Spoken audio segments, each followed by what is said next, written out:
अस्सलाम वालेकुम नाज़रीन, मैं हूं अब्दुल रज़ाक और आप देख रहे हैं पा कलर्स। इस वक्त हम मौजूद हैं कराची यूनिवर्सिटी में विजुअल एंड साइंस डिपार्टमेंट में, जहां पर आर्ट एंड कल्चर सोसाइटी के तहत एक एग्ज़िबिशन मुनक्किद किया गया है, जिसमें उन्होंने आज़ादी आर्ट एग्ज़िबिशन लगाया है। इसी के साथ साथ बुनियानुन मरसूस मार्का हक के हवाले से यहाँ पे इन्होंने कुछ आर्ट्स अपनी बनाई हुई हैं। सबसे पहले हम बात करें यहाँ पर जो स्टूडेंट एडवाइज़र हैं, यहाँ पर उनसे बात करते हैं। अच्छा मैडम, ये बताएं कि ये जो आर्ट एग्जीबिशन बुनियानुन मरसूस मार्का हक के हवाले से लगाया गया, इसके हवाले से हमारे नाज़रीन को कुछ बताएं। जी देखिए, जब भी अगस्त का महीना पाकिस्तान में शुरू हो जाता है, जश्न आज़ादी की तैयारियाँ उसी दिन से शुरू हो जाती हैं। कराची यूनिवर्सिटी में भी 1 अगस्त से हम तकरीबन रोज़ाना मार्का हक जश्न आज़ादी की मुनासबत से कोई ना कोई प्रोग्राम मुनक्किद कर रहे हैं। और आज का जो एग्ज़िबिशन है ये भी इसी सिलसिले में है। और जैसे कि आपके इल्म में है, अभी हम एक इंडिया के साथ जंग जीते हैं और इसीलिए ये वाला जश्न आज़ादी हमारे लिए बहुत ख़ास है। इसको मार्का हक के नाम से मना रहे हैं। तो जंग की मुनासबत से जो आज के इस एग्ज़िबिशन है, इसका थीम हमने बुनियानुन मरसूस रखा था। स्टूडेंट का जितना जोश जज्बा है वो यकीनन इन तस्वीर की शक्ल में नज़र आ रहा होगा, क्योंकि स्टूडेंट पोइट्री में और डिबेट्स में तो अपने इजहार करते हैं मोहब्बत का। हमने उनको मौका दिया कि वो रंगों की सूरत में भी अपनी मोहब्बत का इजहार करें वतन के साथ, पाक फ़ौज के साथ। ये बताइएगा कि आप प्रेसिडेंट हैं यहाँ पर और आपने यहाँ पे किस तरीके से तैयारी की है, कब से चल रही थी तैयारी? तैयारी तो इसकी काफ़ी अरसे से चल रही थी। हमने जब कंपटीशन अनाउंस किया तो ये इंटर यूनिवर्सिटी कंपटीशन था, तो इसके अंदर पूरी कराची भर के जामियात ने जो है ना वो पार्टिसिपेट किया।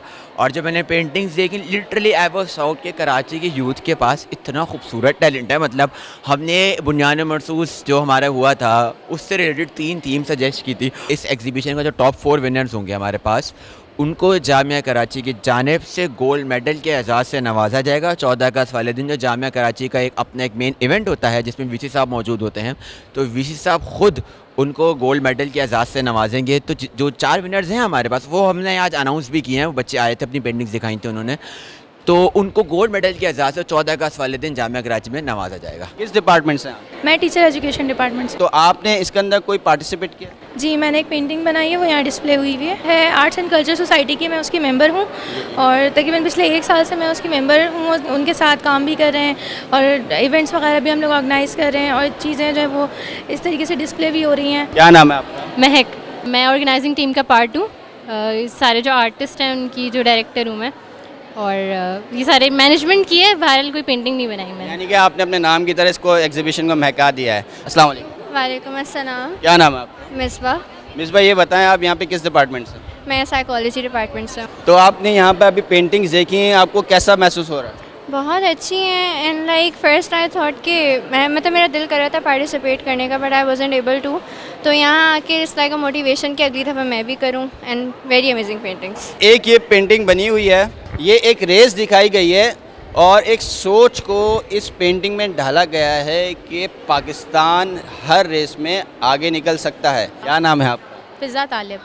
आप ये बताइए, आपने पेंटिंग बनाई है तो इसके अंदर आपने तीनों आर्म फोर्सेस को दिखाया है और पाकिस्तान का दिल भी दिखाया है। क्या थीम थी? मेरा मकसद है कि सेंटर पार्ट में ये दिल दिखाना कि पाकिस्तान जैसे कहते हैं दिल की मानंद है, और इन्होंने हिफाजत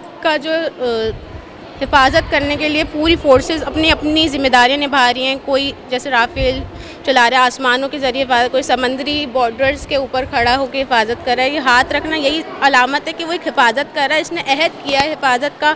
और जो यूथ है इन फोर्सेस की वजह से इन्हें सल्यूट कर रही है कि इनकी वजह से आज हम लोग सेफ़ हैं, हमारा कंट्री सेफ़ है, हमें इतनी ज़्यादा हार्मनेस का सामना नहीं हुआ। मेरी ड्यूटी ये है कि हमें तमाम जो हमारे अंडर डायरेक्टर्स काम कर रहे होते हैं हमारी आर्ट्स एंड कल्चर सोसाइटी में, उनको देखना, उनको उनकी रिस्पॉन्सिबिलिटीज़ असाइन करना, उनको लीड करना और ये इवेंट को ऑर्गेनाइज़ करवाना, एग्जीक्यूशन इसकी, ये सब हमारे अंडर आता है। सबने बहुत ताउन किया, सब मतलब सब अपना पूरा 100% देते हैं, तब जाके एक इवेंट ऑर्गेनाइज होता है। किसी एक बंदे की मेहनत नहीं होती इसके पीछे, जब तक पूरी टीम उसके अंदर अपना 100% इनपुट ना देते। इस एग्जीबिशन से बेसिकली ये मैसेज आ रहा है कि हमें अपनी फ़ौज के साथ खड़े होना चाहिए। अब ये हमारा छोटा सा एक एग्जीबिशन था जिसके अंदर 100+ पेंटिंग्स थी हमारी, तो इसका यही था कि हम अपनी फ़ौज के साथ पेट्रोटिज़म दिखाएं और मतलब ये साबित करें कि ऐसा नहीं है कि हर कोई बुरा भला बोलता है, लेकिन अच्छी चीज़ें भी हैं। क्या नाम है आपका? हया तनवीर अहमद। हया तनवीर अहमद, ये बताइए कि आप यहाँ पे डायरेक्टर मार्केटिंग भी हैं, इसके अलावा एग्जीबिशन को भी आप होस्ट कर रहे हैं। यहाँ पे स्टूडेंट्स के अंदर कोई ख़ास बात आपने देखी? हमारी यूनिवर्सिटी में मैंने ये चीज़ नोटिस करी है अराउंड पाकिस्तान भी, कि लोगों के अंदर आर्ट्स का जो है ना वो बहुत ज़्यादा शौक है, बच्चे बहुत शौक से बनाते हैं। आप पेंटिंग्स देखें कितनी अच्छी लोगों ने बनाई हैं, तो और जज्बा आता है। आर्मी की जब बात आ जाती है, पाकिस्तान नेवी की बात आ जाती है, एयरफोर्स की बात आ जाती है, तो लोगों में खुद से ही जज्बा आ जाता है। पाकिस्तान के लोग इतने इंथुजियास्टिक हैं कि वो लोग इस नाम से इतनी अच्छी चीज़ें बनाते हैं, चाहे वो शायरी हो, चाहे वो पेंटिंग्स हो, चाहे वो एस्से कुछ भी हो, वो लोग बहुत अच्छे से पार्टिसिपेट करते हैं। तो नाज़रीन, आज का शो आपने देखा, जो आर्ट एग्जीबिशन यहाँ मौजूद, आपने यहाँ पे आर्ट्स भी देखी, बेहतरीन incredibly work done by students. और मैं ख़ुद यहाँ पे देखता हूँ कि जो आर्ट्स इन्होंने बनाई हैं, एक सोच, एक पैट्रियोटिज़म, एक हुब्बुल वतनी इन आर्ट्स में झलक रही है।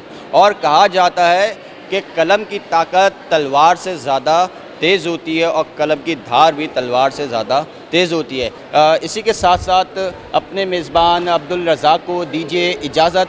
देखते रहिए पा कलर्स।